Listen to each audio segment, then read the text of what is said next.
담석이 생겼을 때 나타나는 증상에 대해서 조금 더 구체적으로 설명 들어보겠습니다, 교수님. 보통 처음에는 소화불량이나 윗배 불편감입니다. 담낭이 위치하는 곳과는 조금 떨어진 부위에 불편감을 호소합니다.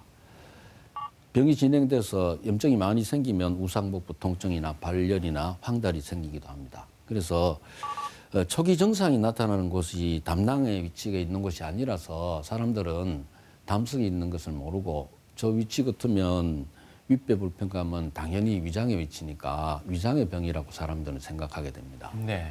그래서 담석증의 증상은 가장 많은 증상은 증상이 없는 겁니다.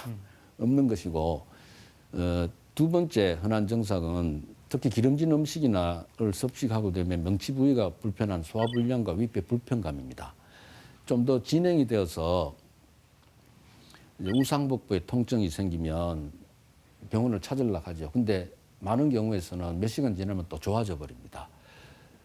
담석이 담도로 내려가서 황달이 생기고 발열하게 되면 이런 경우는 응급 상황입니다. 반드시 병원을 빨리 와야 되고요.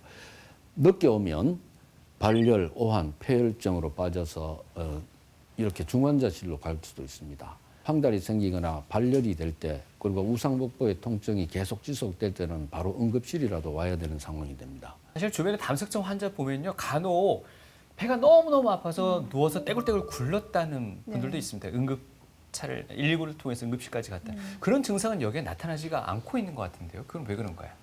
떼굴떼굴 구를 정도의 아픈 것은 사실은 알고 보면 위치를 잘 물어보셔야 됩니다.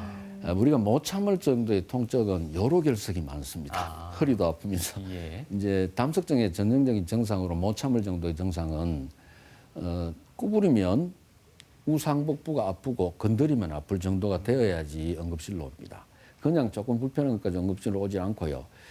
정말 못 참을 정도의 통증, 허리도 아프고 허리에서 요로에 담석이 걸려서 뻗쳐나가는 증상은 어떤 분들은 다시는 경험하지 고 싶지 않은 통증이라 합니다. 네. 그래서 담석의 심한 통증과는 조금 틀린 통증이고요. 그리고 혹시라도 이 치료 시기를 놓치면 네. 합병증으로 이어지진 않을지 어떤 합병증이 있을지도 좀 궁금하고요. 이게 암으로 이어지는 확률은 어느 정도 높을지도 설명을 좀 부탁드립니다. 담낭암은 우리 기타 담도암과 포함해서 우리나라에서 한 5천 명 정도가 발생을 합니다. 많게 느껴지시죠? 5천 명이라는 건 연간 발생. 예. 그러나 많은 숫자가 아닙니다. 우리나라 남자의 5명 중에 2명, 여자의 1명은 일생 생활하면서 암을 경험하게 됩니다. 그래서 전체 담석증 환자의 0.1% 정도가 암이 있다고 생각하고 있고요. 발생한다고 생각해서 담석증이 있다고, 암이 무섭다고 모든 수술을 하는 것은 아닙니다.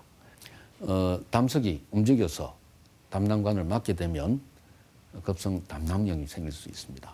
담석이 담도로 내려갈 수도 있고 담도에서 처음으로 생길 수도 있습니다. 그래서 이쪽에 위치하게 되면 급성 담도염이 생깁니다. 다시 위쪽으로 가서 간내 담관 혹은 위치에 따라서 간내 담석증이 생기고 하면 간의 염증을 유발할 수도 있습니다. 바트 팽대부에 담석이 이렇게 꼭 막히는 경우가 있는데 이런 경우에 급성 췌장염으로 아주 심한 증상으로 고생할 수가 있습니다. 담낭암 환자의 80~90%에서는 담석이 발견됩니다. 담낭 담석 환자에서 담낭암이 발생할 확률은 0.1% 정도로 알려져 있습니다.